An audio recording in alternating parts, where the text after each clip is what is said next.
capisco. Vedo tutti confusi come in disco.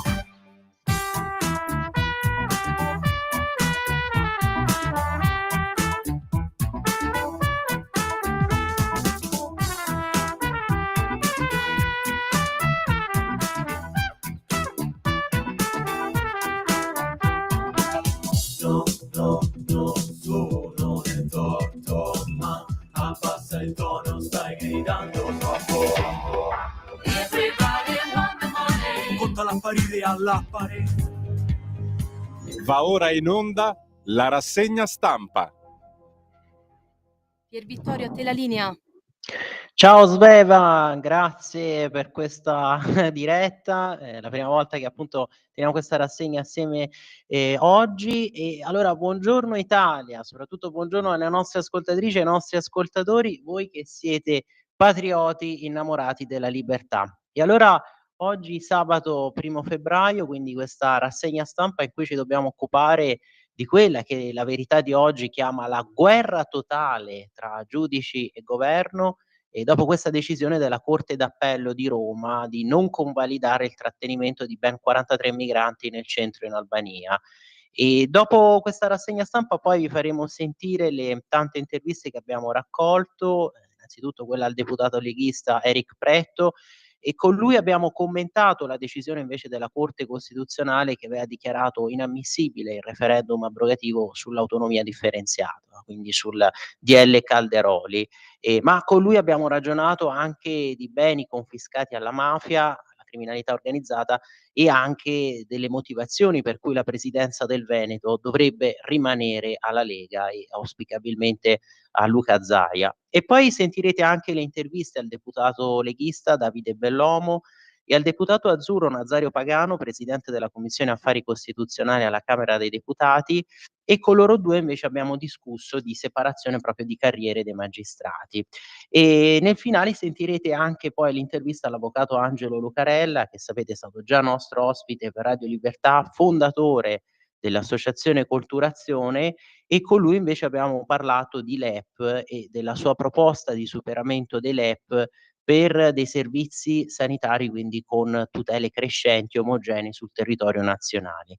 Nel gran finale poi di oggi il collegamento con Matteo De Sio, con lui commenteremo questa decisione shock della Corte d'Appello di Roma, ma affronteremo anche la questione della separazione delle carriere dei magistrati e insomma questo scontro continuo tra toghe e governo, con toghe che si vogliono quasi sostituire al governo, come ha fatto notare anche la premier Giorgia Meloni, dopo poi quell'iscrizione nel registro degli indagati sua e appunto anche del ministro Nordio, di Piantedosi, del ministro Piantedosi e del sottosegretario Mantovano. Insomma, questo scontro totale e ma con Matteo De Sio, come sapete, conduttore il lunedì mattina su queste onde per Te la ridò io l'America, con lui parleremo ovviamente anche delle novità dirompenti di questo secondo mandato presidenziale di Donald Trump. E poi, visto che le vostre opinioni sono per noi fondamentali, vogliamo poi sempre consentire quindi un reale confronto democratico e pluralista con voi, quindi apriremo il consueto filo diretto con voi ascoltatori. Intervenite come sempre chiamando allo 0292947222 3 volte 2 finale oppure scrivendo i vostri messaggi nei commenti, quindi sotto la diretta Facebook, quindi sia delle pagine della radio che della Lega, ma potete mandare anche i vostri messaggi vocali al numero WhatsApp della radio o i vostri messaggi scritti e quindi il numero è il 340 6709 659. Vi ricordo sempre, ecco, di non superare il minuto, massimo 90 secondi nelle vostre chiamate, quindi in modo poi da permettere quello spazio anche agli ascoltatori che vogliono intervenire ma che trovano la linea occupata. Se un intervento dovesse superare 90 secondi saremo costretti a sfumarlo. E poi, ecco, vi do gli ultimissimi avvisi, scusatemi questa parte è sempre ripetitiva ma lo dobbiamo fare, e cioè che potete seguirci quindi sia dal canale 252 del digitale terrestre, quindi in TV, sia dal canale della radio DAB, dal nostro canale digitale, come dicevamo dalle pagine Facebook di Radio Libertà e della Lega e dal nostro nuovo sito internet, quindi di radiolibertà.net, che offre una veste grafica editoriale sempre rinnovate e che insomma un vero e proprio giornale online. E poi ovviamente dalla nostra app di Radio Libertà per entrambi i sistemi operativi, quindi sia iOS che Android, e naturalmente anche da YouTube. Mi raccomando, abbonatevi, sosteneteci e basta veramente poco, no, per alla fine permettere e consentire a questa nostra radio, che è unica in un contesto mainstream, permettere alla nostra radio di appunto proseguire la sua attività editoriale. È una radio che dicevamo è unica, lo ripetiamo sempre, in un contesto mainstream che invece è schiacciato dal politicamente corretto, e quindi potete andare sia sulle sezioni abbonati che dona ora del nostro nuovo sito internet, e quindi fare il vostro contributo, dare il vostro contributo. Allora, stavamo citando prima La Verità, la prima pagina della Verità di oggi con questo titolone, vedete, chiedo a te Sveva, mi confermi, vero? Va benissimo la condivisione schermo. E allora vedete: guerra totale, governo, giudici, di nuovo bloccate le espulsioni. I 43 clandestini portati in Albania già oggi in Italia liberi. La Corte d'Appello fa come le sezioni speciali, di cui aveva assorbito i componenti. Vi ricordate che era stata trasferita la competenza dai tribunali alla Corte d'Appello, ma poi ovviamente si era trovato l'escamotage interno, da parte della Corte d'Appello per mantenere lo stesso personale, che ovviamente stessi magistrati si erano schierati in un certo modo, e cioè contro il governo. E prosegue quindi il boicottaggio: niente rimpatri immediati in attesa delle decisioni delle toghe UE. Esecutivo durissimo, si sostituiscono a noi. Qui vedete il commento di Fabio Amendolara: per la terza volta i giudici assestano una picconata al modello Albania. Non poteva andare diversamente, visto che alla Corte d'Appello di Roma, ecco quello che stavamo anticipando, sono stati piazzati gli stessi magistrati che facevano già parte della sezione immigrazione del tribunale. Ieri le toghe hanno sospeso il giudizio sui trattenimenti di 43 migranti tra bengalesi ed egiziani che erano stati trasportati a Chadar, rinviando alla Corte UE la decisione sulla disputa con il governo a proposito della lista dei paesi sicuri. Dal momento che i termini di legge per la loro permanenza nel CPR erano in scadenza, il risultato è scontato, quindi nessuna espulsione, e gli stranieri saranno riportati in Italia e saranno liberi di andarsene in giro, per la gioia appunto della sinistra. Questo che segue a pagina 7, e poi il commento, l'editoriale proprio sul tema di Maurizio Belpietro. Invece su la questione, appunto, la stavamo ricordando anche prima, dell'iscrizione nel registro degli indagati della premier Giorgia Meloni, a sinistra che si è sostenuto: ma era un atto dovuto, insomma, quello dell'automatica iscrizione e quindi dell'avviso la Meloni come indagata, e nulla di più falso, perché appunto qui spiega bene Maurizio Belpietro quante denunce, quanti esposti in passato nei confronti per esempio di Conte, di Draghi, e che sono stati cestinati, e non era mai avvenuta una iscrizione automatica, no, nel registro degli indagati. Questo a confermare che poi di fatto è discrezionale invece l'esercizio dell'azione penale, che sulla carta costituzionale dovrebbe essere appunto obbligatorio. A volte ci sono lapsus che svelano la verità più di tanti discorsi, esordisce qui Maurizio Belpietro su questi migliaia di esposti che sono stati cestinati, quindi altro che atto dovuto, gli esposti per esempio su Conte e Draghi, che sono stati così finiti nel nulla. Ne è un esempio la frase sfuggita a Luca Sommi, che l'altra sera a Dritto e Rovescio, trasmissione che appunto Paolo Del Debbio conduce su Rete 4, si era lasciato sfuggire proprio questo Luca Sommi. Ora andiamo un attimo qui a pagina 3. Oggi vi annuncio già che più delle altre volte, viste tutti questi temi, ci toccherà veramente una grandissima cavalcata, e quindi dovremo essere purtroppo molto sintetici. E allora dicevamo, no, qui l'editoriale di Belpietro, la frase che si è lasciato sfuggire Luca Sommi da Del Debbio, che ai tempi del governo giallorosso Giuseppe Conte fu denunciato 200 volte, pensate, indagato soltanto un paio, e tuttavia non fece la vittima, come invece secondo l'editorialista del Fatto Quotidiano, appunto Sommi, ha fatto Giorgia Meloni. Ma questo poi è un grande classico dell'accusa, no, alla premier Meloni di recitare la parte della vittima.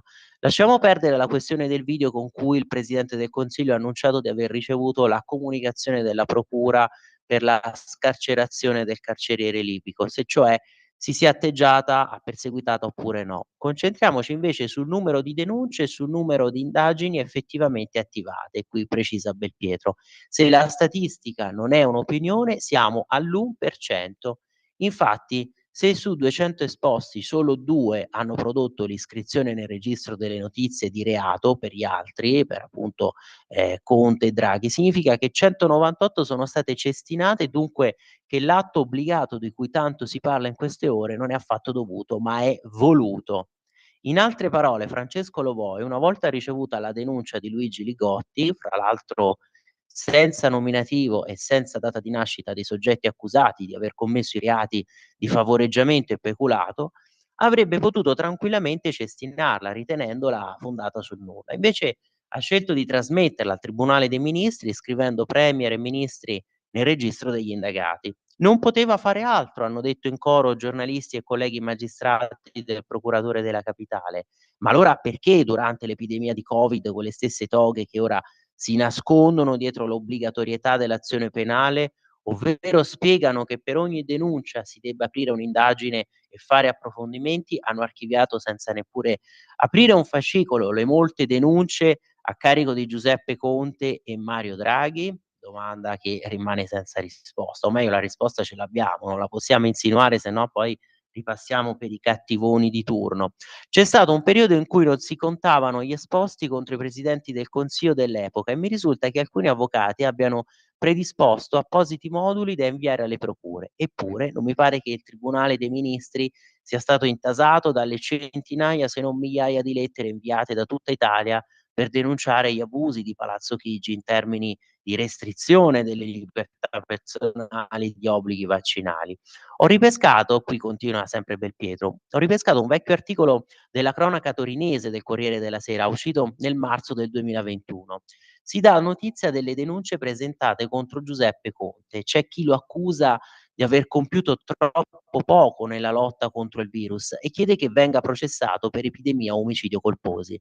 Chi lo attacca perché ritiene che le misure restrittive decise per fronteggiare l'emergenza, quella del coronavirus, abbiano violato i più elementari diritti costituzionali. In totale, riferiva il Corriere, fanno 400 denunce in pochi mesi. E che fine hanno fatto tutti questi esposti? Sono forse stati inviati al Tribunale dei Ministri, come quello presentato da Luigi Li Gotti contro la Meloni e i suoi ministri? Sono finiti nel cestino, scrive il quotidiano di via Solferino, archiviati per insussistenza del reato. Eppure la violazione dei diritti costituzionali, quando fu sollevata davanti alla Corte Costituzionale, è stata ritenuta degna di un verdetto dei giudici della legge. Forse le denunce erano scritte male, formulate in maniera strampalata senza neppure conoscere il codice di procedura penale? Gli esposti di cui ho memoria erano invece sottoscritti da fior di avvocati, da Cesare Peluso a Carlo Taormina, Sandro Giustozzi, Giampaolo Giorgiberni Ferretti. Eppure in molti casi, quelle lettere cariche di accuse pesantissime, che certo riguardavano qualche cosa di più della scarcerazione di un presunto criminale, peraltro il rilascio non è stato disposto dal governo, ma dalla Corte d'Appello di Roma a 2 giorni dall'arresto di Al-Masri, con la motivazione non di un'autorizzazione alla liberazione da parte del ministro, ma in seguito a una mancata risposta di Carlo Nordio. Eppure, nonostante siano state centinaia, forse migliaia nel solo caso di Giuseppe Conte, l'allora premier in 2 anni fu raggiunto solo da 3 indagini. Una avviata dalla procura di Bergamo, perché non aveva istituito una zona rossa in Val Seriana, un'altra per un presunto uso improprio dell'auto di scorta e una terza dalla procura di Reggio Emilia per le misure Covid. E tutte le altre finite nel nulla. Ma non c'erano gli atti dovuti, anzi obbligati? Vabbè, non scherziamo. Se ogni denuncia contro un premier finisse al Tribunale dei Ministri, i giudici della sezione specializzata in reati governativi avrebbero lavoro per qualche decennio. Così si ritorna al punto di partenza. Gli Speedy Gonzales della Procura di Roma, di fronte alla letterina dell'avvocato Ligotti, potevano archiviare? La risposta è sì, perché in Italia non vige l'obbligatorietà dell'azione penale, ma come abbiamo dimostrato la discrezionalità dell'azione penale. E quindi un'amara conclusione qui, di Belpietro come al solito su 2 pesi e 2 misure, no, tempo record veramente come in un lampo, questa iscrizione nel registro degli indagati, dicevamo per la premier Meloni, ma anche appunto per i ministri Nordio, Piantedosi, e poi come è stato anche ricordato, precisato, tutto perché in questa catena causale di eventi che ha condotto poi all'espulsione di Al Masri, pensate, quello che viene rinfacciato a Nordio è semplicemente la mancata trasmissione, ecco, della richiesta di arresto, ma in realtà era già stato, liberato dopo l'arresto da parte della Digos, liberato dalla Corte d'Appello di Roma. Torniamo un attimo però alla prima pagina della Verità per vedere anche le altre notizie qui sulla prima pagina. Poi, vi dicevo ci aspetta questa cavalcata, quindi riapprofondiamo un attimo qui, ma passiamo anche alle altre testate. Pensate a quest'altra notizia assurda: niente casa popolare se non sei un ecologista. Quindi continua questa volontà, no, di indottrinare al green e di ricattare così le persone, i cittadini. Incredibile bando del comune di Bologna, Bologna la Rossa. Hai diritto all'alloggio a canone agevolato solo se dimostri di essere un attivista ambientale. E a Londra i laburisti requisiscono il 10% dei campi coltivati per abbattere emissioni.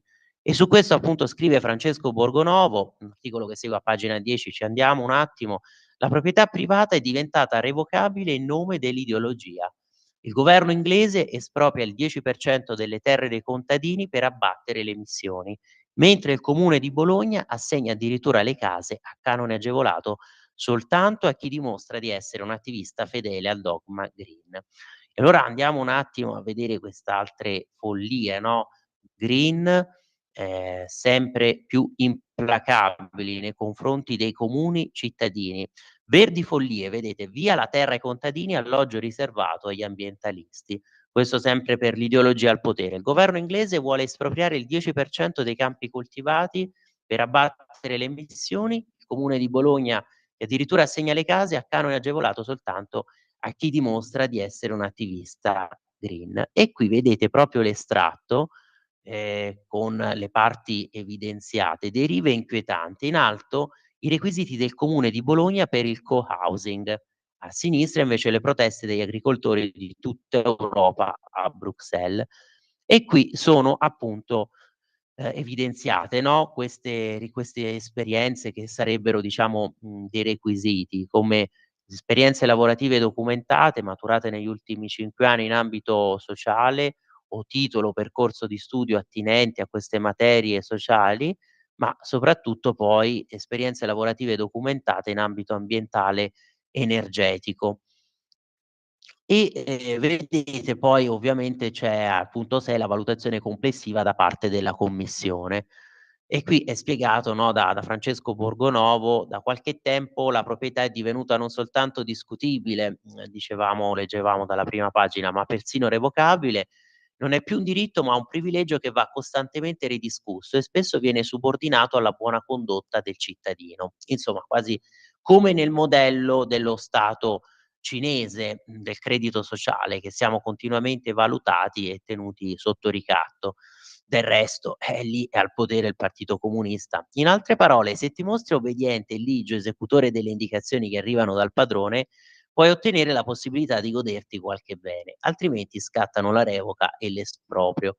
Particolarmente importante a tale riguardo è il rispetto assoluto della morale green, l'ossequio al nuovo codice ecologista al quale tutti noi, si spera ancora per poco, siamo chiamati a uniformarci. Ancora per poco, visto come questa ideologia sta andando in frantumi già dopo questi pochi giorni di presidenza Trump. E però appunto oltreoceano si spera che l'onda, qui lo tsunami, arrivi presto anche in Europa. Laddove governano partiti progressisti, poi l'accettazione dell'idolatria verde è un requisito indispensabile al fine di garantirsi una sopravvivenza dignitosa. Il funzionamento di questo meccanismo di obbedienza e ricompensa diviene palese in quel di Bologna, dove il comune si appresta ad assegnare alloggi popolari a canone agevolato non tanto a individui o famiglie bisognose, bensì a ecologisti di provata fede. Lo ha notato sui social indignata l'avvocata del lavoro Claudia Candeloro. A Bologna hanno fatto un bando per delle nuove case popolari, che oggi si dice co-housing, scrive. Sin qui si direbbe bella iniziativa, ma quali sono i requisiti per entrare in queste nuove case popolari di via Fioravanti? E qui siamo all'incredibile. Hai diritto alla casa popolare solo se dimostri di essere un attivista ambientale o sociale, o meglio, se superi il test di affinità ai valori individuati dal Comune di Bologna e giudicati da un'apposita commissione. Quello che stavamo appunto leggendo qui, no, dagli estratti e dagli estratti del bando. Praticamente, quindi, hai diritto alla casa popolare solo se non solo la pensi come chi comanda al Comune di Bologna, ma addirittura solo se fai parte dello stesso giro. Tutto vero. Sul sito del Comune si legge che sono in corso la costituzione della comunità di abitanti e l'assegnazione di 10 alloggi nel nuovo co-housing di via Fioravanti 24. Apprendiamo che il co-housing Fioravanti 24 si colloca all'interno di una delle strategie del piano per l'abitare del comune per sperimentare un progetto quindi di convivenza che promuova la prima esperienza di autoconsumo energetico collettivo su un edificio pubblico di edilizia sociale. Questo è anche il primo progetto di co-housing che gestirà la Fondazione Abitare Bologna. E insomma, qualcosa di veramente sconvolgente, no, agghiacciante, perché qua c'è un test addirittura di affinità ideologica, ma, per correre, ecco, vediamo cosa succede anche nel Regno Unito che stavamo anticipando. Se in Italia si nega la casa a chi non lotta per la rivoluzione green, nel Regno Unito a guida laburista si obbligano gli agricoltori a smettere di produrre cibo sulle proprie terre. Su iniziativa del ministro dell'ambiente Steve Reed, circa il 10% dei terreni agricoli verranno quindi sottratti alla produzione alimentare al fine di proteggere la fauna selvatica e soprattutto di contribuire al raggiungimento dell'obiettivo zero emissioni nette entro il 2050. Le aree rurali saranno riconvertite e i terreni coltivati verranno destinati alla piantumazione invece di alberi, alla creazione di fattorie solari o restituiti allo stato selvatico per ricreare l'habitat di uccelli, insetti e pesci. Com'era prevedibile, questo progetto ha suscitato un certo sconcerto fra gli agricoltori. Victoria Vivien, presidente della Countryland Business Association, dice che il governo deve inserire misure di salvaguardia, altrimenti è del tutto possibile che negli anni a venire il Ministero dirà agli agricoltori cosa è e cosa non è loro permesso di coltivare, piantare e allevare nella loro terra. Già in nome della rivoluzione verde si può giungere all'esproprio delle terre e all'economia agricola pianificata. Esatto, proprio una sorta di economia collettivista comunista. Per un bene superiore si può cancellare il diritto di proprietà. Se non sei un bravo ecologista, scordati la casa e la terra. E insomma, delle pesanti ingerenze come appunto a Bologna, e qui poi addirittura la discriminazione, quindi che bisogna presentare l'istanza avendo quelle condizioni e dovendo poi dimostrare di avere appunto quelle caratteristiche di affinità al progetto, come dicevamo appunto le esperienze di volontariato, attivismo in campo ambientale o sociale, esperienze formative quindi nel settore, che di fatto fanno pensare che bisogna essere degli attivisti ecologisti, impegnati appunto in quel giro lì. Ma finiamo questa parte sulla verità e poi dicevo corriamo anche sulle altre testate. Vedete, il caso poi del voto in Germania, non è passata questa stretta sui migranti con la CDU che aveva provato quindi a votare assieme ad Alternativa per Germania, ci sono stati quindi dei franchi tiratori tra i liberali e anche tra la stessa CDU, con questa linea poi di Merz che era stata smentita dalla Merkel, con il suo libro appena uscito, però questo dimostra appunto che AfD è decisiva su certi temi. Alice Weidel può esultare, può dire che appunto, e su questo poi scrive oggi lo stesso Daniele Capezzone per Libero, e cioè che la AfD intercetta un sentimento degli elettori dei cittadini tedeschi. Invece i partiti tradizionali, tra cui la moderata CDU, o almeno una parte, se ne infischia e questo fa il gioco di Alternativa per la Germania, perché dimostra questo partito che è l'unico che ha veramente a cuore questa stretta sull'immigrazione e il contrasto quindi dell'immigrazione clandestina. Allora se ne occupa qui per la verità Alessandro Rico a pagina 6, vedete, no, il Bundestag che affonda la legge sui migranti, AfD che gode, si cambia solo se ci siamo noi. I franchi tiratori della CDU e dei liberali che riescono a sabotare questa proposta di Merz Scholz che invece commenta in maniera grottesca sui sovranisti: "Hanno il ghigno malefico". E quindi i socialdemocratici del cancelliere uscente che festeggiano con i pugni chiusi, pensate. La proposta di legge con la stretta sull'immigrazione lanciata dalla CDU di Friedrich Merz e sostenuta da Alternativa per la Germania è stata bocciata dal Parlamento tedesco, ma lo scampato pericolo potrebbe trasformarsi in un servizio ai sovranisti. Se persino tra gli stranieri che li votano, lo prova uno studio appena pubblicato, il movente principale è la speranza di cambiamento, gli eventi di ieri con l'implosione dei cristiano-democratici sono la prova che senza FD si rischia davvero che poi alla fine non cambi nulla in Germania a proposito di immigrazione. E poi quello che vi stavo anticipando anche sull'uscita della stessa Merkel, che aveva sconfessato la linea appunto di Merz. Infatti il 358 a 350 finale, quindi pensate che scarto 8 voti, quindi con 5 astenuti, arriva al termine di uno psicodramma politico. La sede della CDU di Hannover che viene occupata dai manifestanti, lo zoom scusatemi se no non si vede bene, il rinvio di 4 ore del dibattito per consentire serrate trattative tra i leader di partito e poi, immancabile, la copia dell'ultimo libro di Angela Merkel, fresca di randellate al suo successore per il flirt con l'estrema destra. Questo libro che è appunto comparso sui banchi del governo. La SPD, il Partito Socialista che applaude, appunto i socialdemocratici tedeschi, eppure c'è aria proprio da ultimi giorni di Pompei. I 2/3 dei cittadini, stando proprio alle rilevazioni, caldeggiano un giro di vite sugli irregolari e sono sconvolti per gli attentati ad opera di stranieri che si sono susseguiti in varie città della Germania. Se al Bundestag si studia come sabotare l'ascesa di AfD, per strada invece si raccoglie la rabbia che confluirà alle urne il 23 febbraio. Secondo i sondaggi il partito di Alice Weidel e Tino Srupalla viaggia intorno al 20%, ma sapete si è sostenuto che poi questo dato sarebbe sottostimato e che AfD potrebbe veramente realizzare un exploit elettorale, quindi superare il 20%. E quindi vi leggo la conclusione di questa vicenda appunto definita psicodramma: "Messo alle corde Merz tenta di salvare capre e cavoli, allora la CDU non ha mai teso la mano ad Alternative for Deutschland, si schernisce. Farò di tutto per fare in modo che AfD non cresca e anzi che vada nel posto che merita, ai margini della storia della Repubblica Federale Tedesca", giura. Vuole distruggerci, ricorda. Subito dopo però attacca la SPD. Non ha detto una parola sui morti degli ultimi attentati. Cosa penserà la popolazione tedesca se il Parlamento non riesce nemmeno a compiere un minimo atto, ecco, un piccolo gesto per una sfida così importante? Già, cosa penseranno i tedeschi? Sarebbe un guaio se arrivassero a pensarla proprio come la Weidel, e cioè una vera svolta sull'immigrazione è possibile soltanto con AfD. Gongola a spoglio concluso. E quindi i suoi concorrenti si sono dati la zappa sui piedi, dovevano dimostrare che AfD non è necessaria, hanno dimostrato il contrario.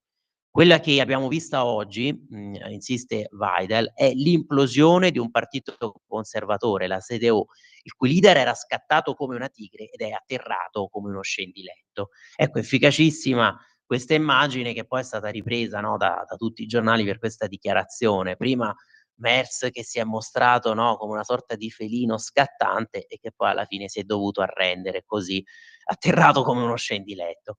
E Scholz invece che si sfoga, dicevamo, con toni grotteschi: "Non posso tollerare il ghigno malefico dei parlamentari di AfD", ma Merz che suda freddo e in serata se la prende anche con la FDP, cioè il partito dei liberali, che ha contribuito appunto al buco nell'acqua. Cioè da parte liberale sono arrivati 2 voti contrari, 5 astensioni e 16 parlamentari che non hanno partecipato al voto, e invece no, sono ben 12 disobbedienti all'interno proprio del partito centrista, della CDU, dell'Unione.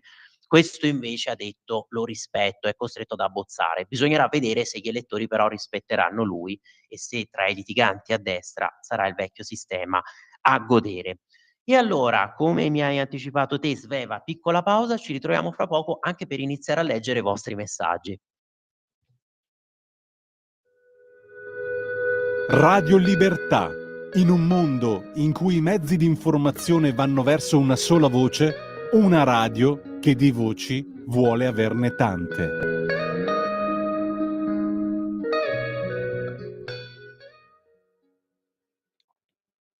te la linea.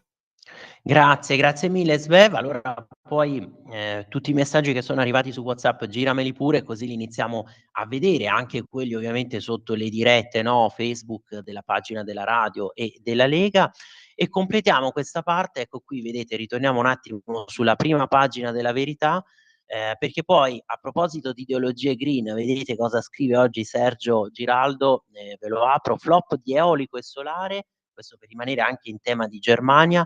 La Germania è costretta a importare energia da noi. Ecco, vedete cosa succede ad affidarsi al green. Con lo stop al nucleare la Germania è diventata dipendente dal vento e dal sole e sempre più spesso importa energia dai paesi vicini per evitare che aumentino i prezzi. E anche la Danimarca, le sue grane green, bloccate tutte le gare d'appalto per l'eolico offshore in corso, senza sussidi il sistema non regge. Questo che appunto prosegue a pagina 11, vi ci porto un attimo perché se no qui, come dicevamo, il tempo vola. Vedete, eolico e solare flop, Berlino è costretta a importare energia anche dall'Italia e la Germania è diventata dipendente dal clima e spesso ricorre alle reti dei vicini. Stop alle gare sulle rinnovabili in Danimarca. E insomma, ultima possibilità poi invece per l'Italia per non regalare il nostro idroelettrico agli stranieri, emendamenti di Forza Italia, PD e Italia Viva per bloccare la riforma Draghi, caso unico in Europa, e di questo che scrive Claudio Antonelli oggi, segue dalla prima pagina, perché c'è anche quest'altra mannaia che si può abbattere su di noi. Vedete, la possibilità, la soluzione viene proprio dal decreto mille proroghe, quindi da questi emendamenti. Ultima chance per fermare la follia dell'idroelettrico in mani straniere, si ripresenta l'occasione per bloccare le gare europee sulle concessioni idroelettriche imposte all'Italia dal governo di Mario Draghi.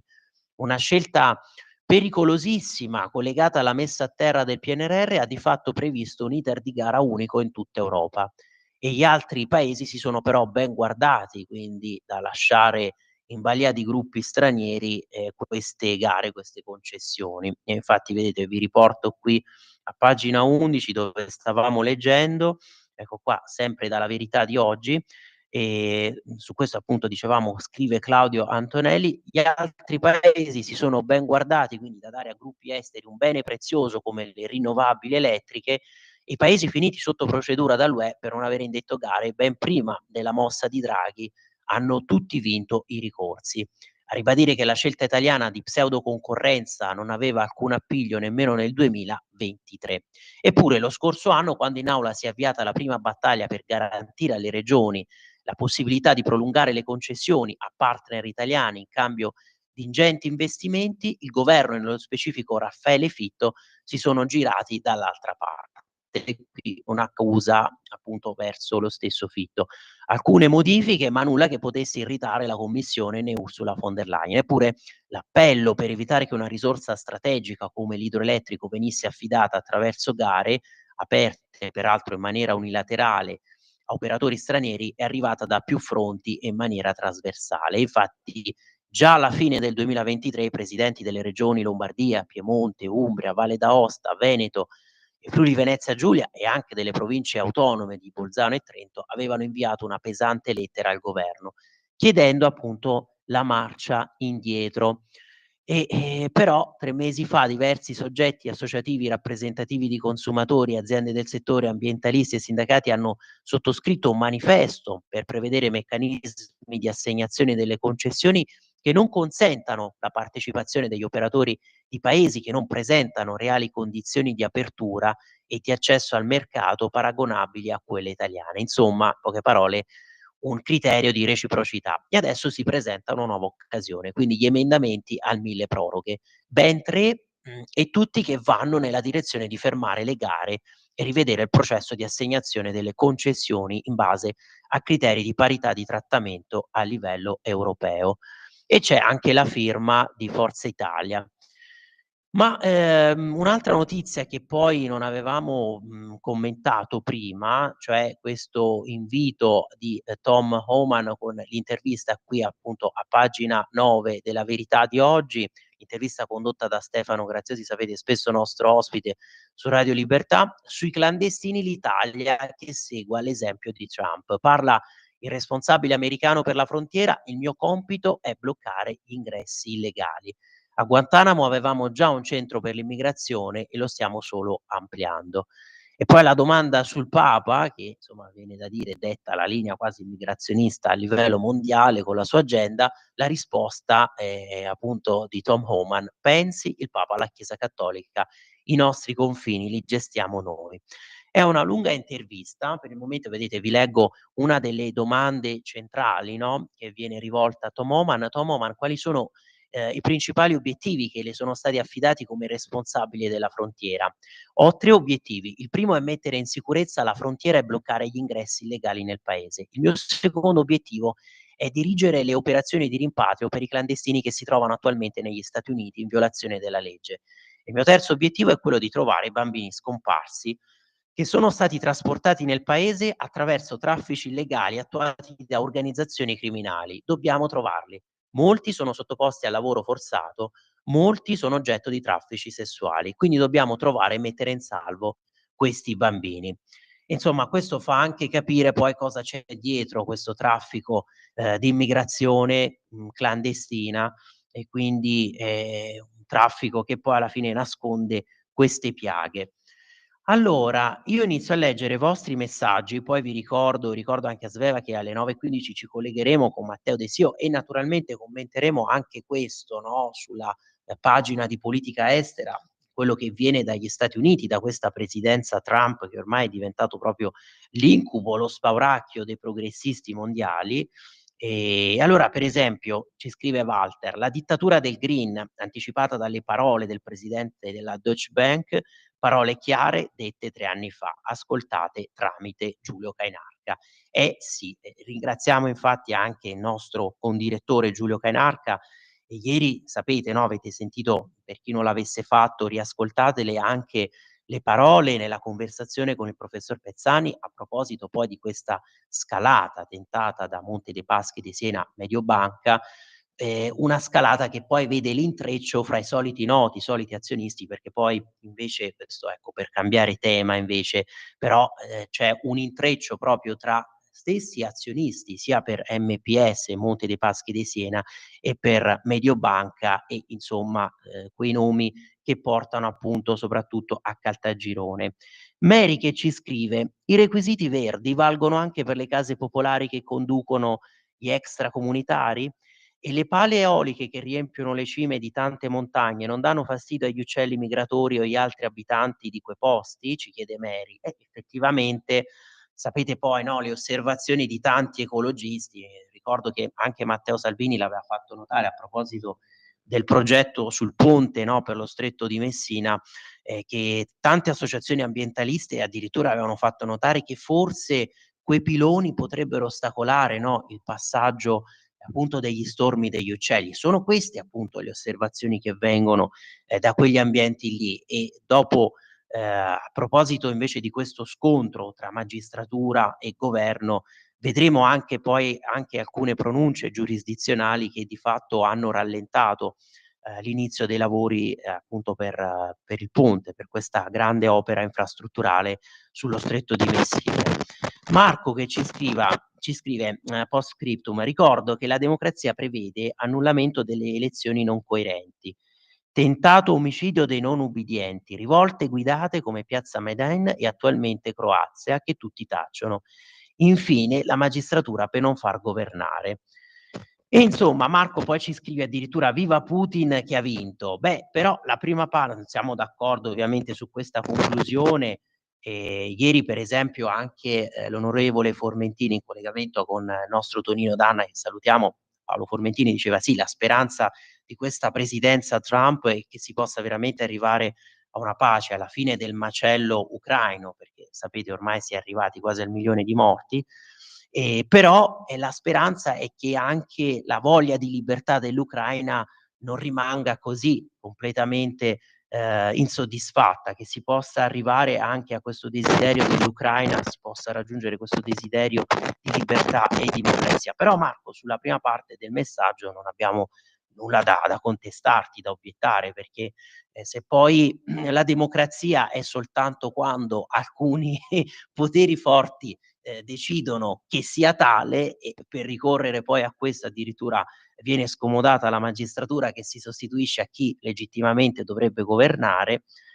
E poi Gino che ci scrive: "Buongiorno, abbiamo votato per avere un governo del cambiamento e ci siamo ritrovati con un governo che invece non sta dimostrando di avere attributi e con una premier che dimostra invece di essere un coperchio che va bene per tutte le padelle.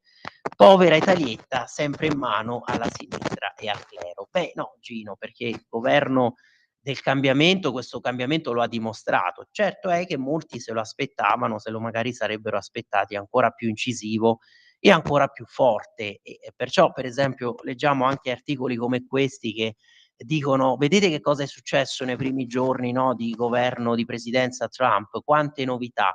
E questo dovrebbe ispirare anche chi magari è stato più prudente e cauto. Però, bisogna anche rilevare, come dicevamo prima, che quando poi si tenta questo cambiamento, si tentano queste, modifiche dello status quo della realtà, immancabilmente arrivano certe pronunce, no, alcune decisioni della magistratura che, veramente vanno sempre in un certo indirizzo, che è quello di sabotare, di boicottare.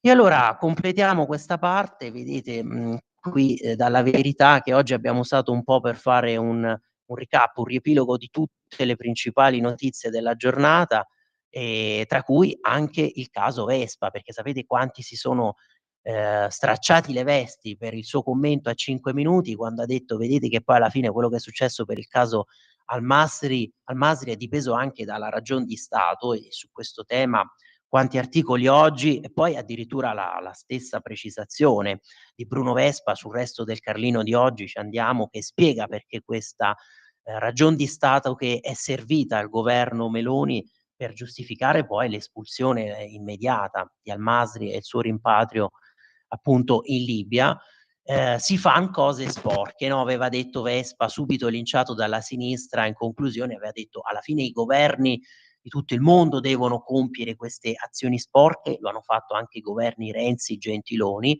e subito la sinistra è partita all'attacco di Vespa, ha detto: "Ah, questo è un intervento da capo ufficio stampa di Palazzo Chigi del governo". Questo è l'articolo a firma di Carlo Tararlo, vedete anche Bruno Vespa che finisce sotto il fuoco incrociato di PD e Movimento 5 Stelle per aver detto la verità sul caso Al Masri.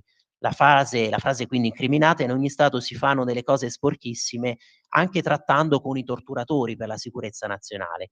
Questo avviene in tutti gli stati del mondo". E pensate, Andrea Orlando adesso minaccia querele. Vespa dice la verità, linciato dalla sinistra a proposito di questa ragion di Stato. E vedete qui a pagina 3 tutti i dettagli della vicenda. E infatti ecco qua, vedete pure Vespa nel mirino di PD e Movimento 5 Stelle, opposizione all'assalto del giornalista che ha detto: "Ogni Stato fa cose sporchissime". E Orlando addirittura che lo querela Bruxelles, i mandati d'arresto vanno fatti rispettare. E poi la precisazione per esempio del presidente, no, dei senatori leghisti Massimiliano Romeo, il quale ha subito, detto delle parole ovviamente di approvazione, se non altro di critica verso invece questa sinistra che si è subito stracciata le vesti, perché infatti vedete da parte sua pronuncia parole all'insegna del più sano realismo, sgomberando il campo da tutte le ipocrisie.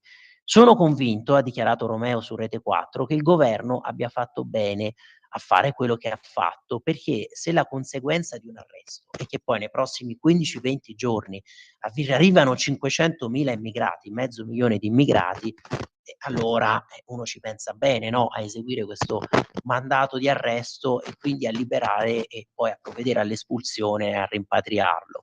L'interesse nazionale è proprio volto alla tutela dei cittadini", ha aggiunto Romeo. E poi giustamente questo raffronto, cioè per liberare Cecilia Sala, ha aggiunto sempre il presidente dei senatori leghisti, "abbiamo dovuto consegnare un presunto terrorista iraniano. Lì però tutti felici e contenti", e a sinistra hanno esultato, anzi hanno dovuto o minimizzare il successo della Meloni oppure intestarselo, no, dicendo: "Ah, grazie alle nostre pressioni si è riuscito poi a realizzare questa operazione, la liberazione della Sala".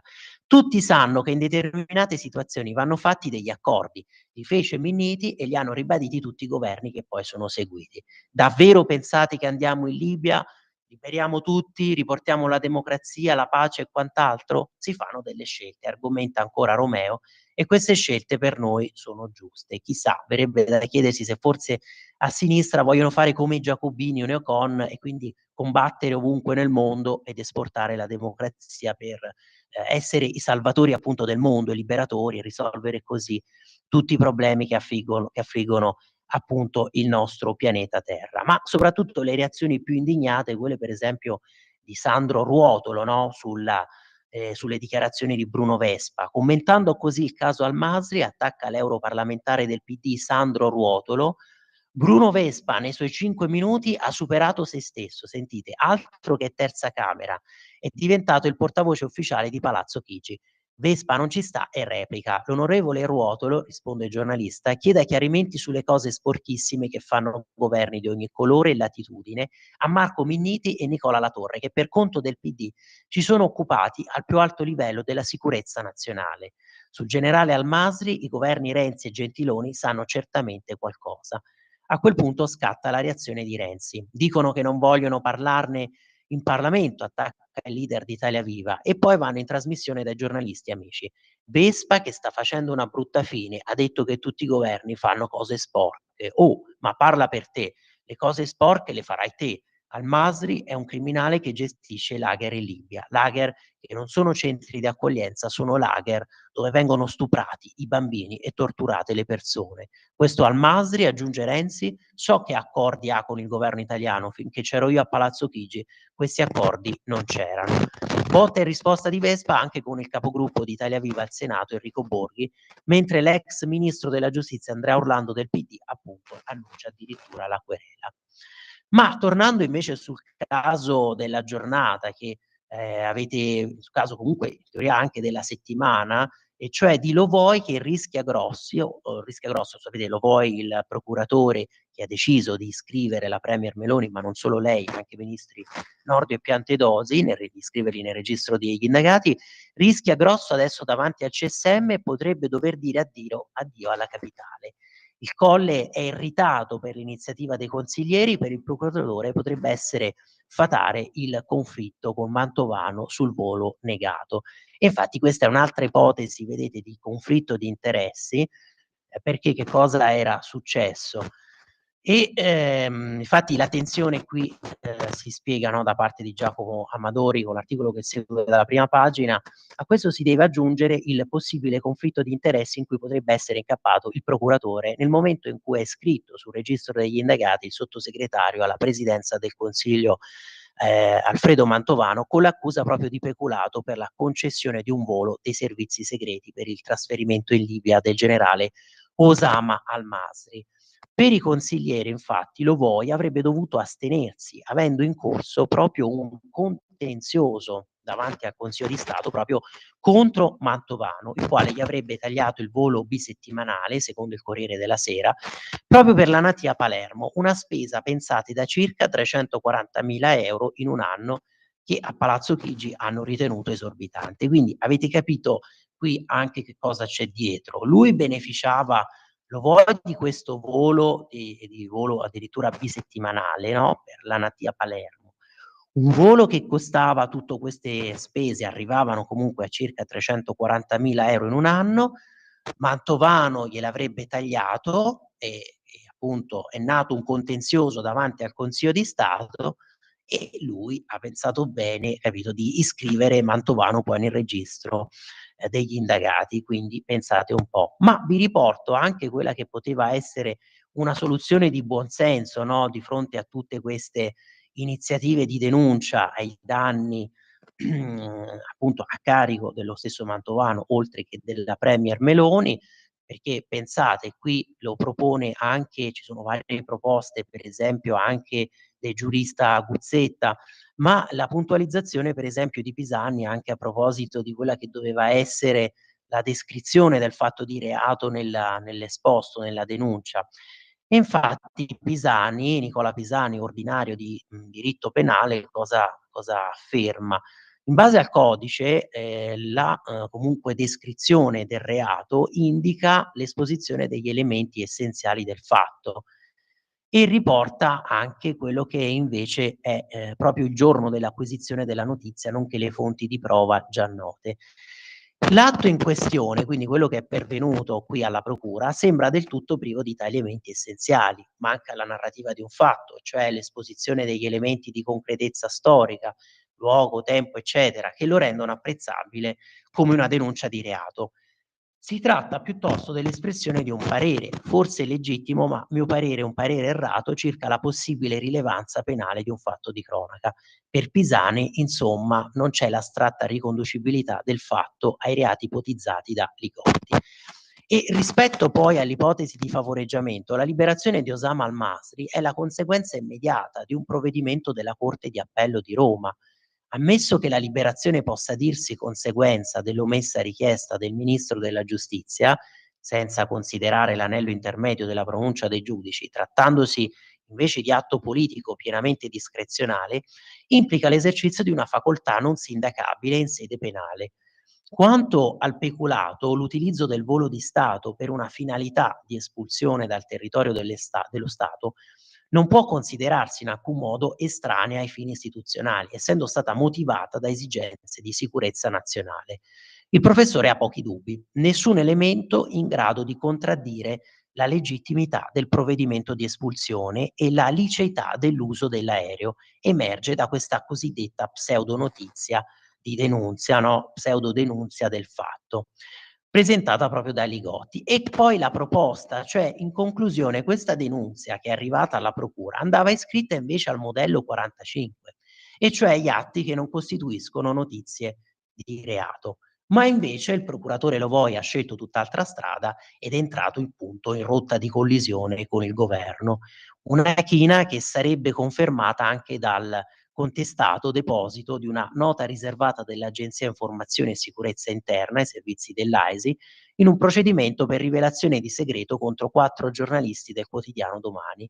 E su questa vicenda dovrebbe riferire martedì il sottosegretario Mantovano davanti al Comitato parlamentare per la sicurezza della Repubblica, no? Il cosiddetto Copasi, dopo che Palazzo Chigi aveva fatto sapere che l'autorità delegata ai servizi era pienamente disponibile a riferire nella sede istituzionale sull'operato dell'AISI. E l'ex magistrato spiegherà probabilmente Mantovano quanto di sua conoscenza sulle presunte spiate, pensate di 3007, nei confronti di Gaetano Caputi, il capo di gabinetto della Meloni. Gli accessi sono stati eseguiti in buona fede oppure nascondono qualcosa di inquietante? La risposta arriverà nelle prossime ore. Quindi un'altra vicenda che nasconde anche delle verità inquietanti, o comunque da cui potrebbero emergere delle verità inquietanti proprio sul dossieraggio, no, nei confronti del governo e comunque sulla lotta che si conduce da parte di certi poteri nei confronti appunto di questo governo. Allora, dopo leggiamo i vostri messaggi, poi ovviamente voi collegatevi sempre, no, per i vostri interventi telefonici, e facciamo così. Per quest'ultima parte adesso veramente sfrecciamo alla velocità della luce tra tutte le altre testate e per esempio andiamo subito su Libero di oggi. Vedete, no, la prima pagina di oggi con il caso Vespa, la sinistra che va a caccia di Vespa, e poi l'editoriale di Mario Secchi. Questa è una crisi di sistema aperta dalle toghe con quello che stavamo dicendo prima, e cioè che ci sono proprio pezzi di Stato che remano contro l'esecutivo. E allora vi leggo almeno questo paragrafo del suo editoriale di Secchi sul lavoro di sfiancamento che, siccome non è in grado di farlo la sinistra parlamentare in piena bancarotta culturale, che è senza popolo, allora questa opera di demolizione è affidata a un sistema di potere di cui la magistratura è non solo il fronte più visibile, sorvegliato però e protetto dall'esercito di chi? Dell'alta burocrazia, da funzionari irresponsabili e inamovibili che con appunto questi tribunali provano a disfare il programma del centrodestra. E qui mi ricollego appunto a uno dei vostri messaggi. Si diceva, ma noi ci aspettavamo di più dalla Meloni, da questo governo del cambiamento. E vedete invece qui che opera appunto di sabotaggio che viene condotta, di boicottaggio continuo. Questa operazione di sfascio conta sulle complicità, qui scrive Secchi sul suo editoriale, qui la prima pagina di Libero di oggi, conta sulle complicità di tecnostrutture dello Stato, sulla finanza dei salotti che non vogliono la nascita di outsider, sui media di cui sono espressione. E quindi la conclusione: che fare? Andare avanti, certo, ma ci sono molti modi per farlo. La domanda che invece deve porsi Giorgia Meloni è quella del suo tempo e quello degli avversari, del carpe diem, del cogliere l'attimo. Oggi è forte, l'assalto delle toghe ha fatto balzare il consenso, la sinistra è a pezzi, la destra è unita e gli italiani hanno capito. Non c'è una crisi di governo, ma c'è una crisi di sistema che l'hanno aperta i magistrati. E su questo tema ritorna anche oggi, cioè scritto già ieri, Marcello Veneziani, ve lo apro da qui, dovrebbe essere, adesso vi ci porto sulla sua pagina, perché credo che non l'abbia ancora pubblicato sul suo sito, però è questo post appunto di Facebook, con i veri sponsor della Meloni, e lui dice, appunto scrive: finché c'è questa opposizione rappresentata dal partito della magistratura, di queste strutture all'interno dello Stato, la Meloni ha una sorta di polizza assicurativa, continuerà ad aumentare il suo consenso, perché i cittadini vedranno che lei giustamente si prodiga, si impegna per realizzare il programma sottoscritto con gli elettori, però poi arrivano questi ostacoli. E infatti qui lui cosa scrive? Il governo Meloni regge su 3 forze, ma non solo Fratelli d'Italia, Forza Italia e Lega, bensì i giudici, la stampa e la sinistra. Ogni volta che si appanna il suo consenso, che sorgono dubbi sull'efficacia dell'azione di governo, che si allargano delusioni su quello che fa e soprattutto su quello che non fa, basta lasciar fare e dire loro, i giudici nostrani ed europei, gli opinionisti, i giornali, le reti ostili e naturalmente l'opposizione di sinistra. E quindi pensate un po', qui poi nella conclusione, poi criticate pure con qualche fondamento il vittimismo e il complottismo della Meloni, le sue dichiarazioni sopra le righe e la sua strategia dell'incasso elettorale di ciò che dicono e fanno i suoi avversari. Resta che fino a quando avvelenate i pozzi del buonsenso, screditate il vostro paese agli occhi del mondo e rinfacciate al governo le stesse cose che avete praticato voi, massacrate galantuomini come Nordio, Piantedosi e Mantovano e stracciate ogni ragion di Stato e ogni ragion pratica, spargete odio con la scusa di denunciarlo. E insomma è un post che raccoglie tanti mi piace, tanti apprezzamenti, anche quello vedete qui dello scrittore e saggista Marco Linari, che sapete aveva intervistato per il Volo Padano proprio Francesco Speroni, l'onorevole Speroni, che vi ricordate è stato ex europarlamentare, ex ministro delle riforme nel governo Berlusconi, e con lui aveva raccontato in questo libro, Il Volo Padano, proprio l'esperienza della Lega, tutti questi decenni di lotta.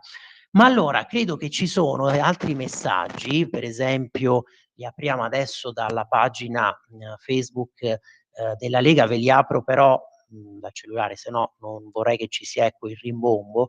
E allora vedo qui sotto la diretta che ci avete scritto, no, ovviamente commentando, vediamo i saluti, c'è il buongiorno di Maria Teresa, Mirella che ci scrive: "Ricordiamo le parole che Merz ha urlato al cancelliere Scholz: che altro deve succedere in Germania?" No, vi ricordate di questo richiedente asilo profugo afghano che aveva appunto ucciso un bambino. Quante persone, quanti bambini che devono essere uccisi perché lei si convinca che qui c'è un rischio per l'ordine e la sicurezza pubblica.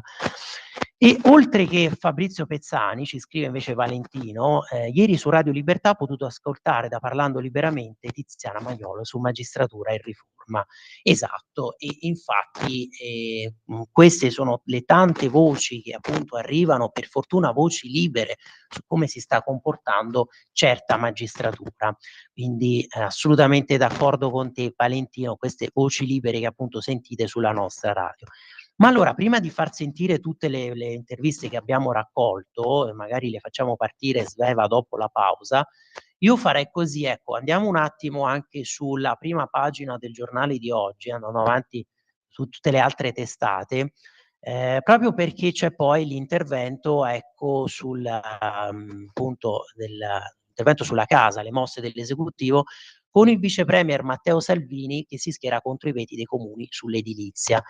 Questo è un tema per cui lui si è molto battuto, infatti poi ha anche detto basta con chi vuole interferire anche sul colore dei muri dei condomini, ha tuonato il ministro, proprio con le linee guida del decreto per garantire l'applicazione delle norme SAV abitazioni.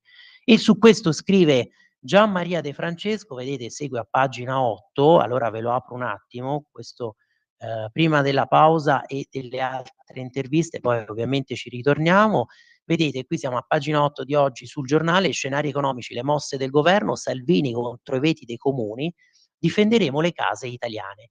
Presto un disegno di legge leghista per garantire l'applicazione del salva casa, pubblica amministrazione e beni culturali che conserveranno ancora i poteri di interdizione. Gli enti locali potranno sempre adottare determinazioni più restrittive della legge statale in materia di edilizia. Prevedibile una valutazione caso per caso delle istanze. Tuttavia, però, ieri Matteo Salvini ha fatto capire che ci saranno novità, perché con questa invettiva di ieri alla conferenza organizzativa di Confedilizia contro le sovrintendenze, che vogliono dire la loro, appunto, perfino sul colore con cui viene rimbiancato un condominio, non rappresenta quindi una sortita estemporanea, e infatti sarà presentato proprio un disegno di legge leghista a tutela delle proprietà. Le linee interpretative e le linee guida interpretative del decreto salva casa sono fornito a titolo informativo e non hanno valore vincolante, si legge nella terza pagina del testo. 2 esempi concreti sono sufficienti. A proposito di cambio della destinazione d'uso dell'immobile che il DL semplifica, si specifica che i poteri degli enti locali di imporre condizioni, limitazioni e divieti possono comunque estrinsecarsi, ma queste condizioni non dovranno essere arbitrarie, ma occorrerà un'apposita determinazione che le motivi, tenendo presente che il legislatore, quello statale, esprime un chiaro favor per la semplificazione e per l'agevolazione del mutamento di destinazione d'uso. Ma allora, Sveva, me l'hai ricordato? Piccolo break, torniamo fra poco per chiudere la rassegna stampa e poi far sentire tutte le interviste.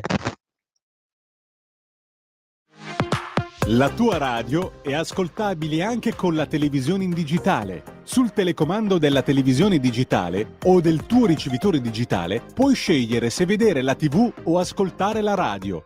Risintonizza i canali radio e troverai anche Radio Libertà, canale 252.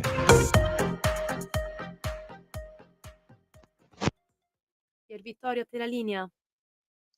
Grazie Sveve. Allora la conclusione di questo articolo che stavamo leggendo, io mi scuso con voi perché vedete il tempo vola e qui le questioni da approfondire sarebbero veramente tantissime e quindi poi ci dobbiamo concentrare sempre su un ristretto numero di articoli, e di quegli articoli ovviamente non possiamo leggerli tutti integralmente, analizzarli tutti. Ma vi dicevo allora di questo di Gian Maria De Francesco sulla proposta leghista proprio del vice premier, del segretario federale Matteo Salvini contro i veti dei comuni. E allora vi leggo quest'ultima parte: la liberazione del patrimonio immobiliare che più facilmente potrà sanare una difformità, recuperare per esempio un sottotetto, cambiare una destinazione d'uso, non è assoluta ma condizionata. Resta infatti questa facoltà dei comuni di limitare la legge statuale, idem per le soprintendenze il cui potere di veto non è intaccato. Perciò Matteo Salvini si vuole battere con un DDL ad hoc che aveva già provato a far passare la cosiddetta norma tagliaunghie come emendamento al DL Cultura, ma tuttavia aveva incontrato questa ferma opposizione del Ministero. E insomma qui conclude un po' con amarezza, un po' anche però con un'amarezza aperta alla speranza. Appunto Gian Maria De Francesco conclude scrivendo: la strada per semplificare in Italia non è mai diritta e soprattutto, aggiungiamo noi, è sempre in salita, sempre irta di ostacoli. E invece ritorniamo un attimo sul Libero di oggi, poi andiamo anche un attimo sul Tempo e poi sul Corriere. Vedete, allora intanto il Tempo di oggi con la proposta shock di Prodi, come al solito le toghe rosse respingono dall'Albania 43 migranti, Salis che esulta in inglese, pensate un po', migrants welcome, e Prodi che li vuole in Calabria, benvenuti al sud. Però in questo modo Meloni consolida i suoi consensi, scrive appunto Gianluigi Paragone. Avanti i miei Prodi clandestini, commenta Tommaso Cerno, prepariamoci, questa volta non ce l'hanno detto i magistrati respingendo gli ultimi 43 clandestini trasferiti in sicurezza dalla nostra marina in Albania, anziché crepare in mano ai delinquenti che foraggiano il mercato dell'immigrazione nel Mediterraneo, che in Italia è vietato difendere la legalità ai confini. Ce l'aveva anticipato in diretta TV Romano Prodi e questa è la sua proposta shock, cioè di aprire il centro che è stato aperto in Albania, secondo lui si dovrebbe tenere appunto in Calabria. Perché? Sentite, con il suo fare apparentemente bonario aveva proposto a mo' di battuta quello che invece è da anni il progetto della sinistra, su chi sono stati investiti i miliardi di euro degli italiani, e cioè riempire il Sud di immigrati, vi ricordate anche cosa aveva combinato Mimmo Lucano, foraggiando cooperative e tanti piccoli Sumaoro, e Prodi ha pronunciato la formula magica. Perché appunto non farlo in Calabria? E il punto è proprio questo: il governo Meloni ha aperto la strada a un primo ingresso extra UE, appunto la proposta di esternalizzazione per scoraggiare il mercato del crimine e il business delle coop e delle ONG, spiegando all'Africa che non basta partire per arrivare in Europa. E il Tempo di oggi ovviamente se ne occupa, no? Vedete, poi approfondite se avete tempo, a pagina 2 e 3, qui il busto di Prodi, invadeteci pure, con il suo sorrisone apparentemente bonario, qui che addirittura alza un calice. Ecco le solite toghe, respinti 43 migranti dai centri in Albania, invadeteci pure, quindi in barba comunque alla pronuncia della Cassazione, non hanno convalidato questi trattenimenti, oggi tornano a Bari, indignazione della maggioranza, boicottaggio, esulta la sinistra, ma appunto Prodi che dà la linea alla Schlein, no all'Albania, portiamo tutti i migranti in Calabria. E qui su questo tema appunto scrive Edoardo Sirignano: per l'ex premier con gli immigrati, pensate un po', si creava lavoro in Italia, ma la destra insorge, così si offende un'intera comunità. Esatto, si offende la comunità calabrese, la comunità del sud, perché di fatto, no, si considerano queste regioni, secondo certi progetti scellerati, dovrebbero diventare la discarica del Mediterraneo e del mondo di tutti questi immigranti illegali che poi arrivano qui e delinquono. E poi quello che vi stavo dicendo prima, no, di Gianluigi Paragone, così Giorgia si prende la scena e consolida i consensi, e cioè poi alla fine che con queste mosse della magistratura, quello che stavamo leggendo anche da Marcello Veneziani, alla fine si rafforza l'esecutivo e si dimostra ancora più di una volta chi è che realmente vuole cambiare questo status quo. E vi dicevo, per chiudere questa parte, però andiamo adesso veramente velocissimamente sul giornale di oggi, perché volevo segnalarvi, forse l'avete già fatto, l'editoriale di Alessandro Sallusti, per celebrare appunto questi 10 anni di presidenza di Mattarella, e qui mi aspetto anche i vostri messaggi, i vostri commenti, perché alla fine Alessandro Sallusti di fatto è abbastanza clemente con Mattarella, scrive: l'arbitro severo di cui fidarsi, e qui esprime una scelta, cioè non è stato come il predecessore Giorgio Napolitano, ma comunque è riuscito a pescare consensi, Mattarella, a cui lui scrive, anche in un'area esterna a quella del recinto da cui veniva, cioè del cattolicesimo popolare democratico. Però bisogna anche ricordare, qui appunto non lo ha ricordato Alessandro Sallusti, che da questo colle, da quello di Mattarella, ne avevamo parlato anche nelle scorse puntate, era venuto in rilievo all'osservazione proprio un rilievo su quella proposta che consentirebbe, no, finalmente di eseguire l'arresto anche per le detenute madri, comunque che sono state condannate, delle mamme incinte, delle mamme con figlie. Pensate al caso delle tante rom ladre che sono mamme, che sono incinte e che di gravidanza in gravidanza continuano a rinviare l'esecuzione delle pene detentive cui sono state condannate, e magari hanno collezionato 20, 30 anni, no, di pena in casa circondariale, di pene detentive che non stanno scontando. E poi, prima di lanciare le interviste, vedete, prima pagina del Corriere della Sera di oggi, con ovviamente questo caso, migranti in Albania, altro stop, i giudici di Roma che non convalidano i trasferimenti, il governo decisione che sconcerta. E poi il voto anche in Germania, la legge centristi AfD che non passa, e gli editoriali a pagina 30 di Daniele Manca e sul tabù fragile a proposito dell'immigrazione. E quindi ecco qui, prima di lanciare le interviste di oggi, vedete, no?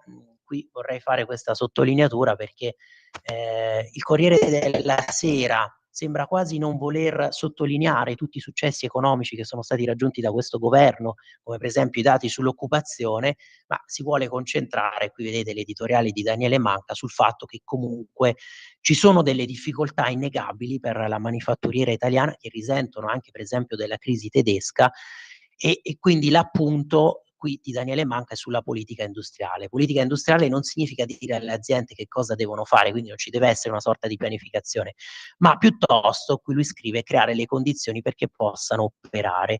E infatti poi il finale in cui almeno si riconoscono i meriti di questo governo, vedete, l'argine sui conti pubblici ha retto, assieme alla stabilità politica ci ha garantito degli spread bassi e investimenti sui titoli pubblici italiani che sapete ormai nel quadro di quelli europei sono tra i più apprezzati, un risultato tanto essenziale quanto non scontato, ma continuerà a reggere finché il paese cresce e lo sviluppo resterà in cima alle priorità, cosa che è stata dimenticata da molti in queste settimane. Quindi l'appunto è proprio questo, su una mancata sottolineatura, un mancato impegno da parte di questo governo, ecco quello che Manca rimprovera a questo centrodestra, a questo esecutivo, cioè non essersi impegnati abbastanza per una politica industriale, per una crescita. E allora Sveva, facciamo partire tutte le nostre interviste perché poi ci collegheremo con Matteo Desio nel finale di puntata. Siamo con l'onorevole Eric Pretto. Allora, onorevole, dobbiamo assolutamente commentare questa decisione della Corte Costituzionale che ha dichiarato inammissibile il referendum proprio sulla riforma dell'autonomia differenziata, la legge Calderoli. Allora, si va avanti ovviamente per questa battaglia tenendo conto ovviamente anche delle indicazioni che erano venute dall'altra pronuncia della Corte Costituzionale in attesa delle motivazioni ovviamente per questa sentenza che invece ha dichiarato inammissibile il referendum.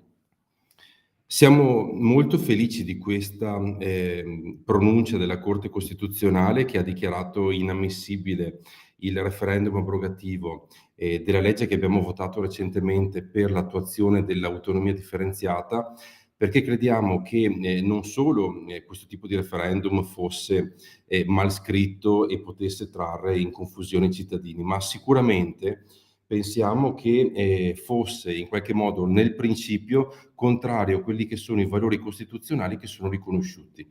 La nostra Costituzione riconosce le autonomie, le promuove e quindi pensiamo che il nostro percorso legislativo, che parte dalle occasioni referendarie create in Lombardia e Veneto, dove abbiamo voluto ascoltare i cittadini, sia un percorso validissimo che deve continuare per dare delle risposte a dei territori e delle comunità che chiedono semplicemente maggiore responsabilità, cioè di potersi occupare dei loro territori in maniera molto ravvicinata per poter poi rispondere direttamente ai loro cittadini.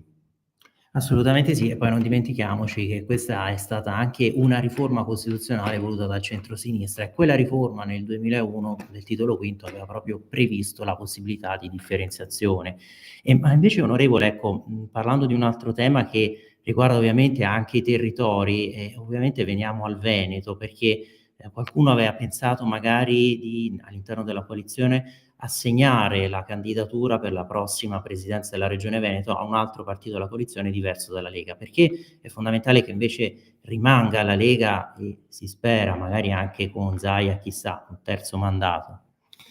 Io credo che il Veneto, più di altre regioni, abbia una particolare vocazione autonomistica ed identitaria ed è questo un principio che in primis la Lega ha sempre saputo interpretare sia a livello di amministrazioni locali che regionali. Per cui ritengo che sia di fondamentale importanza che il Veneto resti guidato da un leghista, auspichiamo che possa essere appunto Luca Zaia, perché questo garantirebbe in qualche modo nelle menti dei veneti e soprattutto nei loro cuori il fatto che si continuerà questa battaglia per l'autonomia che noi stiamo facendo da molti anni, che finalmente è approdata nelle aule parlamentari grazie a un governo di centrodestra e quindi riteniamo che sia fondamentale portare avanti questo tipo di istanze e che queste possano addirittura rafforzare in qualche modo quella che è la collaborazione che abbiamo attuato a Roma e che sicuramente potrà dare risposte positive a tanti altri territori. Sempre a proposito di territori, lei ultimamente si è interessato a una questione, ormai ha segnalato un problema, cioè si è notato che le criminalità organizzate, la mafia ad esempio, sta investendo in alcuni beni anche per esempio nel Veneto, si era notato per esempio Vicenza, cioè una mafia che reinveste acquistando dei beni. È un problema che insomma non va sottovalutato. Assolutamente no, è un problema che va evidenziato perché come potrebbero dire degli imprenditori, trovare una soluzione lo si fa se si parte dall'ammissione del problema. È evidente che in alcuni territori particolarmente appetibili dal punto di vista economico ci siano state delle infiltrazioni malavitose, territori che sono stati colpiti soprattutto per attività di riciclaggio di denari illeciti prodotti anche altrove, e che quindi noi con la forza delle nostre istituzioni dobbiamo difendere. In che modo lo possiamo fare? Sicuramente segnalando operazioni sospette, sicuramente con l'attuazione di quella preziosa sinergia fra la politica e le forze dell'ordine, ma certamente in primis lo possiamo fare con l'attività che quotidianamente portiamo avanti all'interno della Commissione bicamerale antimafia. Su questo specifico aspetto, sia durante la passata legislatura che durante l'attuale legislatura, abbiamo fatto un lavoro importante di affiancamento agli enti locali, e producendo un vademecum dedicato appunto a sindaci e amministratori, che consenta anche a coloro i quali non hanno mai avuto la possibilità di approfondire adeguatamente queste materie, di capire con grande facilità se sui loro territori di competenza sono presenti dei beni sequestrati o confiscati, se sì, come poter averli in destinazione gratuita al patrimonio indisponibile dell'ente locale di cui stiamo parlando, e quindi valutare che tipo di destinazione poter dare a questi beni. Nello specifico, l'attuale codice antimafia ci consente di prevedere degli utilizzi di carattere istituzionale dell'ente, quindi un utilizzo diretto per appunto attività pubblica, e si prevede altresì la possibilità di dare un utilizzo sociale a questi beni, ovvero di assegnarli ad esempio ad associazioni del terzo settore che si occupano di volontariato. In ultima istanza abbiamo la possibilità di considerare degli utilizzi economici, cioè prevedono che il comune ad esempio possa locare questi beni sul libero mercato con l'unico vincolo che gli introiti di queste locazioni debbano essere destinati al capitolo sociale del bilancio comunale. Esatto, un contrasto a 360 gradi proprio per questo riciclaggio. Grazie ancora all'onorevole Eric Pretto, e allora veramente alla prossima occasione. Grazie a voi tutti. E rieccoci in onda, vero? Rieccoci in linea, e vedo anche Matteo. Grazie Matteo per averci raggiunto. Ci senti? Perché io non ti sento. Ecco, buongiorno eccoti. a tutte e a tutti, scusate. Grazie per averci raggiunto. E allora Matteo, se sei d'accordo, a questo punto lanciamo anche le altre interviste, così poi le commentiamo tutte assieme e rientriamo in onda. A fra poco, grazie.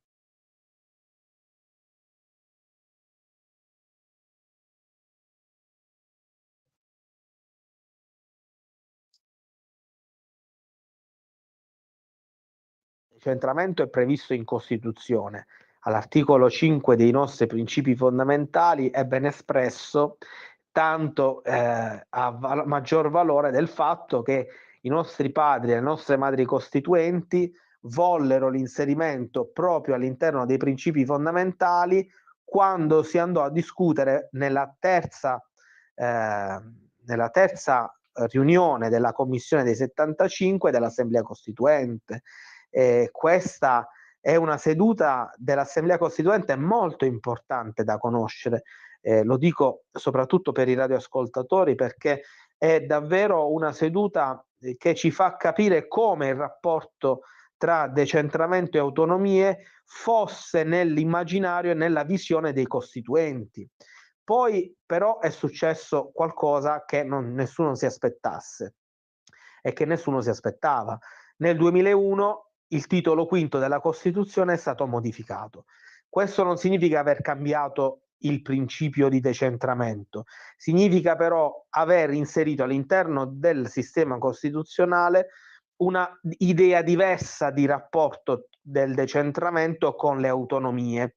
E questa modifica del titolo quinto nel 2001 ha implementato la cosiddetta autonomia differenziata invece di quella diversificata.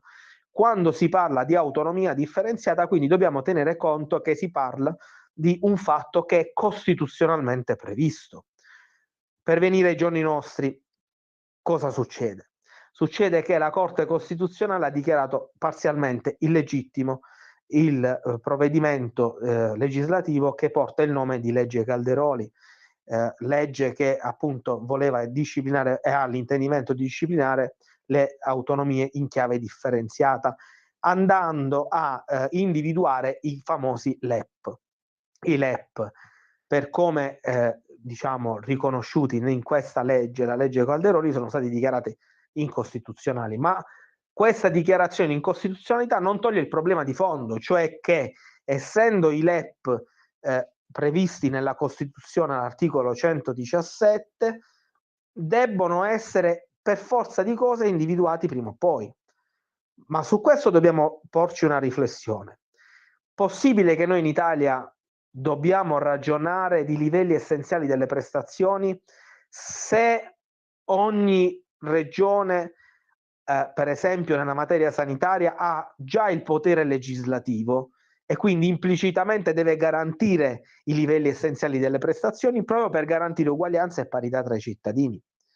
Allora forse non è il caso di andare a fare una riflessione più ampia, e cioè iniziarci a dire che quel titolo quinto è stato modificato male e applicato peggio dal 2001 ad oggi?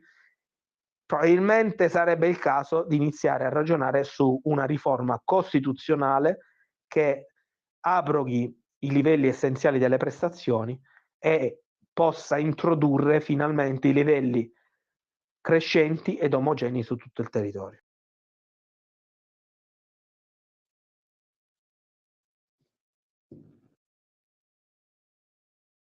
A voi la linea. Rieccoci in onda, ma allora Sveva, facciamo sentire anche le ultime due che credo non siano state ancora sentite, vero? All'onorevole Nazario Pagano e a Davide Bellomo, e poi per il gran finale, vero Matteo, commentiamoci. Dai, anche l'anteprima ovviamente per lunedì. Va benissimo. Onorevole Davide Bellomo, allora c'è stata questa protesta da parte di alcune associazioni di magistrati nelle corti d'appello, ma il ministro Nordio ha ribadito che serve assolutamente questa riforma della giustizia, bisogna sottolineare l'unicità della figura del giudice come figura proprio imparziale, terza. Sì, io non capisco la protesta perché onestamente già nel nostro codice di procedura penale è previsto che il giudice sia terzo, che sia una parte diversa. Vi è la pubblica accusa, vi è il difensore e vi è un giudice completamente terzo alle parti che dovrà decidere se emettere una sentenza di condanna o una sentenza di assoluzione. Quindi è già nelle corde, esiste già. Rendere ancora più effettivo nella Carta Costituzionale a fine di rendere il giudice proprio un totem a cui tutti guardano, a cui tutti si rivolgono e a cui tutti rispettano in maniera veramente sincera e terza. Io credo che si dice la busta è ad una persona, magari il contenuto è per un'altra. La verità è che la protesta non è per la separazione, secondo me è sul fatto che perdono il potere di gestione del CSM attraverso il sorteggio. Perché se c'è un sorteggio, le varie correnti non hanno motivo di esistere, non possono poi determinare a chi va quell'incarico di procuratore, di sostituto, di direzione degli uffici, e questo significa potere.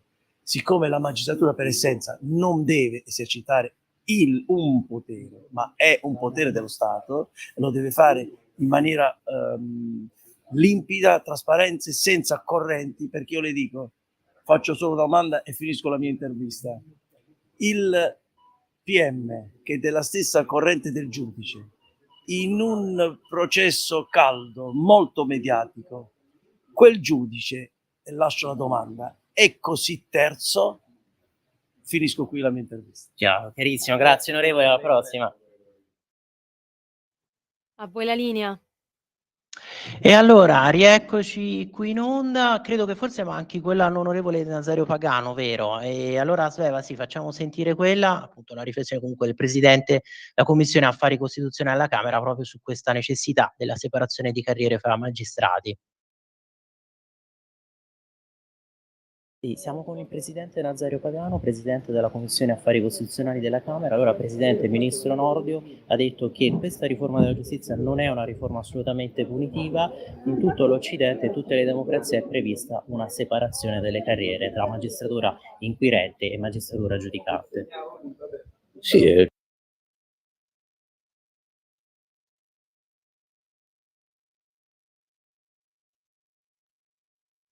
Scusate, c'è un problema, non si sente l'ultima intervista. Rientriamo in onda e Matteo, chiedo a te di commentare tutta questa parte che abbiamo sentito, ma soprattutto anche in vista della puntata che terrai, no, lunedì, ci dirai i temi, ci anticiperai. Insomma, abbiamo sentito tante riflessioni, no, richieste di chi, anche ascoltatori ci dicevano, ci saremmo aspettati dalla Meloni magari fin dall'inizio quello che stiamo vedendo con Trump, no? E allora ti chiedo subito, visto che è stato un inizio veramente burrascoso, tempestoso, ci sono state tutte queste novità, è avvenuto poi anche questo incidente, no, nello scontro tra un aereo e un elicottero con Trump che ha tuonato, tutto questo è successo per colpa delle politiche, no, sulla diversità, l'inclusione, l'uguaglianza, perché erano stati assunti nel personale, alla fine delle persone che non avevano quelle competenze soltanto per obbedire a certi criteri di inclusività della cultura woke. Insomma, Trump che si è ridimostrato una sorta di cavallo pazzo e anche poi in politica di immigrazione, no? Tutte queste retate con tanti criminali arrestati di immigrati e però con neri, comunità di neri e di latini che l'hanno votato e sono dalla sua parte perché hanno detto lui sta levando tutti gli immigrati irregolari. Insomma, cos'è che ti sta spiazzando di più di questo inizio e cosa che dovremmo replicare noi? Prima abbiamo sentito l'intervista di Graziosi al suo responsabile immigrazione che ha detto seguite il nostro esempio. Diciamo che Trump sta riuscendo a ottenere i risultati anche potendo piegare al suo volere tantissime leggi con un'astuta, per una volta possiamo dire così, per un astuto anche metodologia, ovvero l'antica legge che abbiamo tanto discusso sia qui da te in questa rubrica, sia nella mia rubrica, sia in altre parti, sempre su Radio Libertà, la legge addirittura che arrivava all'inizio praticamente della nascita dello Stato americano del 1798, che ha permesso l'utilizzo quindi dei militari per poter effettuare poi l'espulsione di tantissimi immigrati irregolari che ora in questo momento purtroppo sono ancora sul suolo americano. È importante assolutamente questo punto, soprattutto per gli Stati Uniti, che dovremmo, secondo me, replicare anche noi, che sarebbe tanto difficile, perché per fortuna degli Stati Uniti non hanno i vincoli che invece noi italiani, che siamo in Unione Europea, abbiamo invece per poter utilizzare poi anche l'esercito, ma anche solo l'espulsione di tantissimi immigrati irregolari purtroppo è vincolata da tantissime leggi europee e non. Gli americani stanno anche purtroppo passando un periodo difficile anche per quello che dicevi tu, ovvero il 67 morti addirittura purtroppo per l'incidente aereo fra un aereo di linea dell'American Airlines e un elicottero militare Black Hawk che stava effettuando un volo di esercitazione.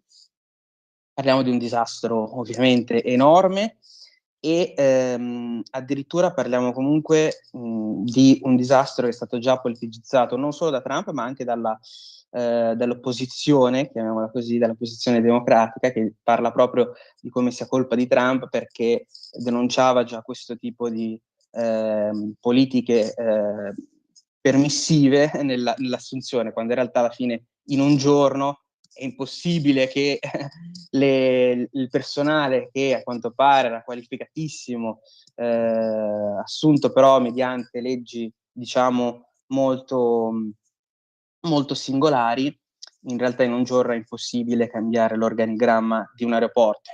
È difficile anche perché parliamo di un luogo di lavoro che è vibrante 24 ore su 24.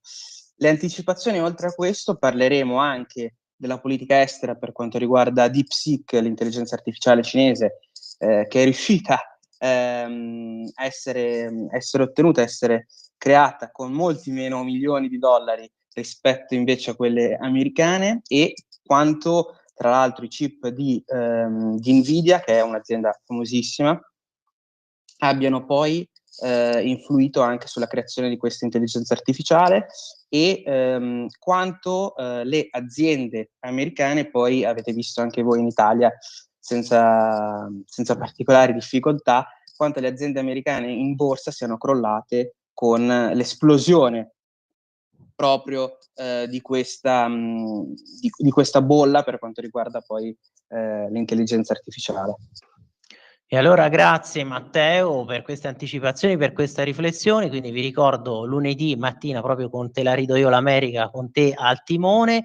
Grazie a Sveva per la regia, per la pazienza oggi che abbiamo risforato. Oggi è stata la nostra prima diretta, no, assieme, e grazie soprattutto a voi che ci avete inondato di messaggi. Ho visto anche sotto le dirette Facebook, e poi magari vi rispondiamo con calma. Ma adesso buon proseguo qui, buona continuazione su Radio Libertà, perché vi aspetta Liberamente, e ovviamente buon fine settimana. Grazie ancora.